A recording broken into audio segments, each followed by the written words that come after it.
Bonjour à toutes et à tous. Bienvenue dans votre émission d'actualité Corbeau News Centrafrique, en direct du studio B. Aujourd'hui, on va décortiquer un sujet brûlant qui met en lumière la gestion catastrophique du secteur pétrolier en RACA. Et pour ça, je suis ravie d'accueillir notre journaliste de terrain, Gisèle Moloma. Gisèle, c'est une affaire de gros sous, de grands secrets et de vérités qui dérangent, n'est-ce pas? Absolument, Adèle. Le dossier est explosif. L'ambiance était électrique sur le plateau de Patara, où Serge Ghislain Jory, l'ancien porte-parole du gouvernement, a carrément jeté l'éponge. Il a avoué, je cite, « Si on dit la vérité, je pense que les gens vont sortir dans la rue pour pouvoir s'en prendre à d'autres personnes. » Un aveu qui en dit long sur la panique qui règne quand on parle chiffres et pétrole en République centrafricaine, alors que la crise profonde des carburants paralyse déjà tout et fait exploser les prix.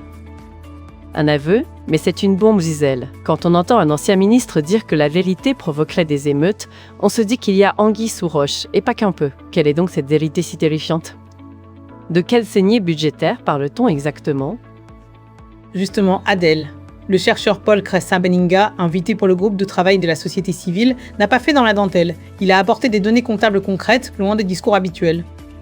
Il a démontré, chiffres à l'appui, l'échec de la gestion gouvernementale, notamment avec la convention signée en septembre 2023 avec la société Neptune Oil. Des données concrètes, ça change des habituels esquives. Et qu'est-ce qu'il a sorti, ce Paul Cressa-Beninga, pour mettre Serge Ghislain Jory dans cet état de panique? Il a rappelé qu'avant cette fameuse convention, le secteur pétrolier versait entre 35 et 40 milliards de francs CA à l'État centrafricain. Mais après la signature avec Neptune Oil, le trésor public n'encaissait plus que 1,7 milliard au lieu des 2 milliards espérés. Adèle, la chute est juste vertigineuse. Et pour couronner le tout, Paul Cressa-Beninga a mis en évidence le caractère illégal du monopole accordé à Neptune Oil. Rappelons que les rapports des institutions de Bretton Woods, dont le FMI, évaluent le déficit colossal laissé par cette gestion opaque à 9 à 10 milliards de boraux. Francs CFA. 10 milliards de francs CFA qui s'envolent, Gisèle? C'est absolument effrayant. Et que dit le camp de l'empereur devant ces chiffres qui démontrent un tel naufrage économique? Comment Serge Ghislain Jory, en tant qu'ancien membre du gouvernement, a-t-il pu justifier une telle débâcle? C'est là que ça devient surréaliste, Adèle. Piqué au vif, Serge Ghislain Jory a tenté une pirouette. Il a déclaré parler en tant que consommateur, pas en tant que ministre, ni politique, affirmant même peiner lui aussi à remplir son propre réservoir. Il a multiplié les justifications, citant la guerre en Ukraine, les blocages du détroit d'Ormuz, la baisse des eaux de l'Ubangi, ou même la nécessité d'une conférence des chefs d'État de la CEMAC. Des excuses, toujours des excuses.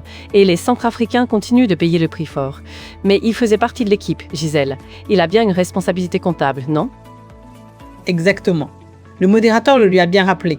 Et c'est là qu'il s'est retrouvé piégé. Incapable d'apporter la moindre contre-expertise chiffrée, il a brandi un curieux devoir de réserve pour justifier son refus de livrer les vrais chiffres au peuple centrafricain. Un aveu d'impuissance qui en dit long, Adèle. Un devoir de réserve qui sonne comme un devoir de silence pour cacher l'incompétence, voire pire. Pendant ce temps, les stations-service sont prises d'assaut à Bangui et le litre d'essence atteint 3 000 à 5 000 francs CFA dans les provinces. C'est une situation intenable. C'est tout à fait ça, Adèle. Cet éloge de l'opacité par le camp de l'empereur sonne comme un aveu de faillite politique.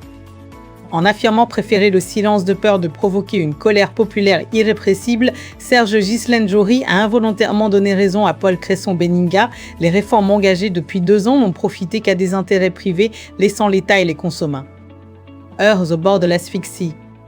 Cette crise pétrolière en RACA éclaire d'un jour nouveau les constatations de Paul Cressa-Beninga sur la gestion des carburants, qui posent de sérieuses questions sur l'efficacité gouvernementale.